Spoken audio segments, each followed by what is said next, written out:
39. Man's Law.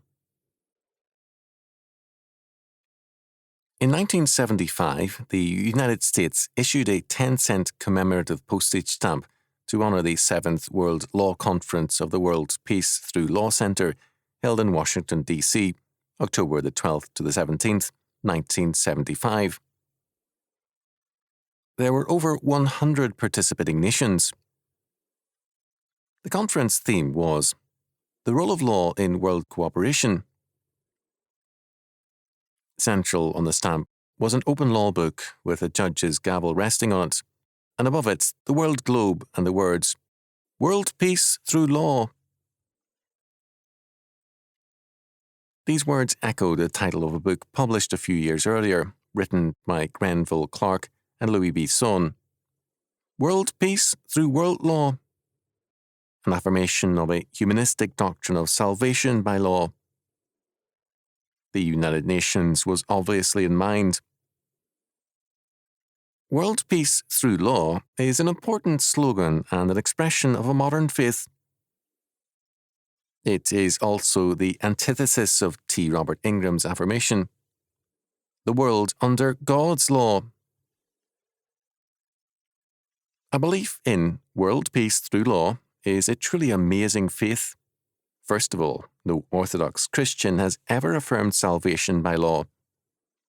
To believe that the redeemed of God will live in faithfulness to God's law is to affirm salvation by Christ, not law, but sanctification by obedience to God's law word. Matthew chapter 4, verse 4. Thus, the faith expressed in the slogan, World Peace Through Law, represents a radical break with Christianity and all of Western civilization. Second, it is a denial of the doctrine of original sin. To believe that world peace is possible by the adoption of a common law for all nations is to believe that mankind's problems is a bad arrangement of things or bad laws, not bad men. World law cannot abate wars, murders, thefts, adulteries, nor homosexuality, even if it sought to do so. The result of world law would not be world peace, but world power for someone or some group. Third, the slogan, World Peace Through Law, assumes that there is one kind of law or one kind of valid law for all nations, and it is humanistic law. There are, of course, a variety of law systems, Christian, Buddhist, Islamic, Hindu, and so on. These are in opposition one to another. If we assume that the one law is humanistic, we are still in trouble. There are many varieties here, such as Marxist, liberal humanistic, libertarian, and so on. Libertarian concepts of law are not acceptable to Marxists, for example. Fourth, law is always the expression of a sovereign will. As far back at least as the Babylonians and Assyrians, this was recognized. The steady intrusion of the modern state into every area of life rests on its open claim to sovereignty and lawmaking power. The statist attitude is that law is simply what the state declares it is. Fifth, world peace through law, in the minds of its adherents, means world peace through law of a world state.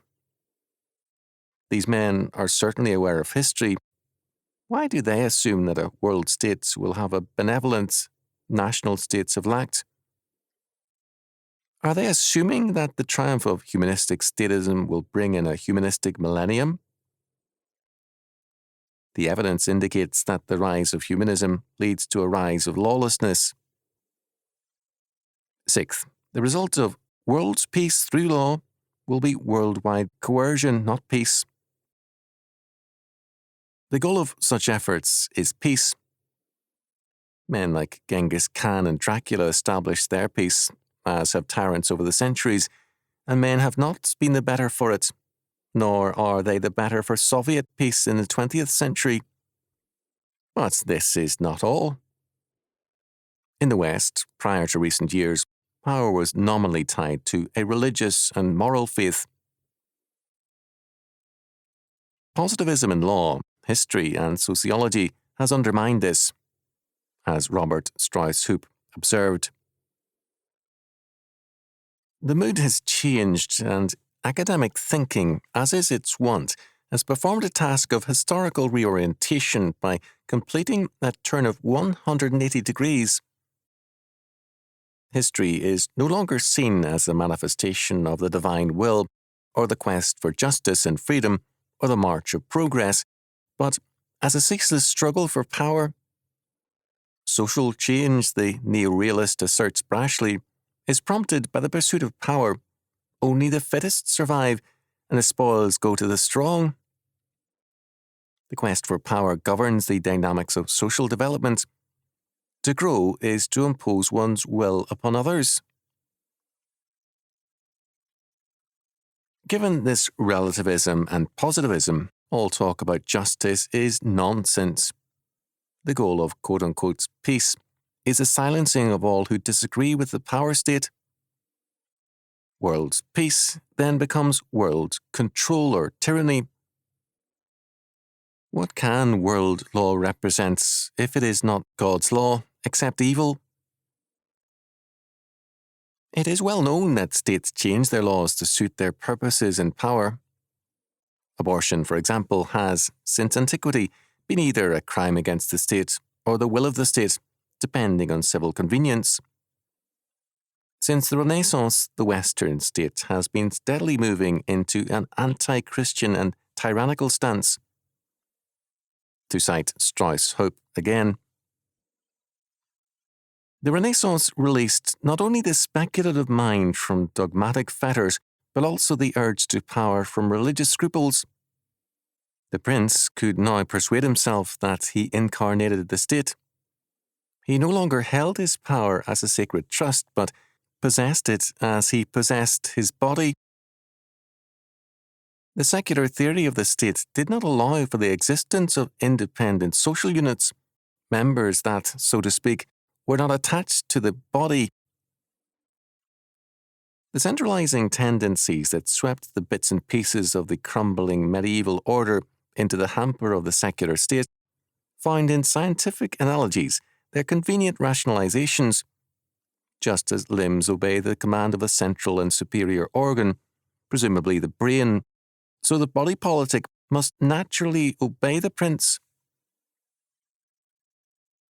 Revolutions, thus, in the name of eliminating abuses, have been struggles for power. The French Revolution logically resulted in a reign of terror, and the Russian Revolution in a permanent terror. The equation of revolutions is that despotism means private power. Hence, a follower of Robespierre, Bertrand Barrère de Vieuzac, wrote on May 3, 1793, "The spirit of the private family must vanish when the great family of the Republic calls. Children are born for the Republic, not for the pride and despotism of the family." The modern revolutionary faith calls for the de-Christianization and re-paganization of the world. As Levi noted, the Athenian Revolution was the unique attempt to base a state and its authority on human reason. Man was made the measure of all things, and human reason was the source of legitimacy and therefore of the right to govern and command. This faith in reason is again asserted. Now, quote-unquote, scientific reason, and its enemy is biblical faith, the kingship of Christ, and the validity of God's law. Humanistic law, as a product of man's science and reason, is a changing law. Its faith is not in a planned society, but a planning society, that is, one in which situational ethics prevails and the law is changed to meet new social circumstances and needs. Man thus has no appeal beyond the state, because no higher law is acknowledged. Then justice is simply what the state does. Law is quietly replaced by statist regulations and a bureaucracy replaces the justice system. A bureaucracy is the administration of power, and the more regulations replace law as justice, the more thorough do bureaucratic controls become. The state as a god walking on earth then prevails. Such a development is a logical outcome of theologies which exalt man and diminish God. If God's law is denied, then man's law will be affirmed. If God is not our sovereign, then man or the state will be. If God's predestination does not command our faith and allegiance, then the state's predestination or total planning and control will. The faiths of India denied to God his place, and, as a result, naturalistic causality became the ruler, and men had to control their karma in order to command the gods and nature. Thus, Basil noted, amongst the Jains, whose main objective is to exalt a perfect human nature at the expense of the divine, prayers are offered to the Jinas, or sanctified human saints, but actually rewarded by the gods. For the canonized mortals have passed into perfect peace and cannot be disturbed to listen to us. When man is the measure and the centre of all things, man will be invoked, and man will become the centre of power. Then, too, man will look for world's peace through his own law, because man sees himself as his only Messiah. Then, too, man, having abolished both God and Satan from his moral universe, will also become his own devil and hell.